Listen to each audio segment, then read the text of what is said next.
કારણો છે એકચ્યુઅલી તે માટે જોવા જાય તો, કારણ કે કાલના સેશનમાં પણ એફઆઈઆઈઝની 4 વર્ષમાં સૌથી મોટી સેલિંગ હતી.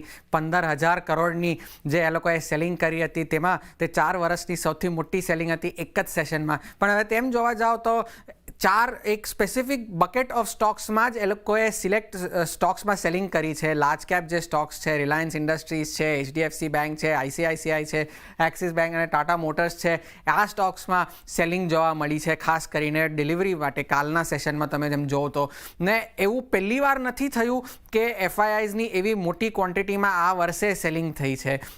પહેલાં પણ જાન્યુઆરીમાં પણ બજેટની પહેલાં તમે જોયું હશે કે સેલિંગ થઈ હતી. 4 જૂને જ્યારે લોકસભા ઇલેક્શન્સના રિઝલ્ટ આવ્યા હતા ત્યારે પણ સેલિંગ થઈ હતી, અને 30 સપ્ટેમ્બરે જ્યારે માર્કેટે રેકોર્ડ હાઈ બનાવીને પછી જ્યારે નીચે પડવાનું સ્ટાર્ટ કર્યું હતું ત્યારે પણ એફઆઈઆઈઝની લગભગ 10,000 કરોડની અમે સેલિંગ જોવા મળી હતી. તો એવી રીતે પણ હવે એવું શું થયું છે કે એફઆઈઆઈઝ ચાઇના પર બુલિશ થઈ રહ્યા છે. પણ એવું એ છે કે ચાઇનાના માર્કેટના વેલ્યુએશનો સસ્તા છે, કે ચાઇનાનું માર્કેટે આખા વર્ષ સુધી અંડર પરફોર્મ કર્યું છે, તો તેને લીધે નેચરલ છે કે એના વેલ્યુએશન સસ્તા હોય છે.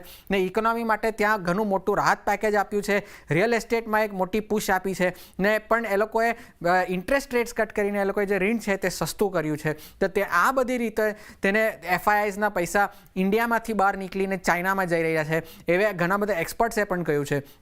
હવે એમ આગળ જોવા જાય તો એવું છે કે ચીનમાં હવે એવી રીતે વેધર ધીસ સેલિંગ, હવે આ સેલિંગ સસ્ટેન થશે કે નહીં એ જોવા જેવી વાત છે. પણ આજમાં પણ બજાર પર માર્કેટમાં પ્રેશર છે. આજનો એફઆઈઆઈનો સેલ ફિગર ખાસ કરીને ધ્યાન રાખવા જેવી વાત હશે.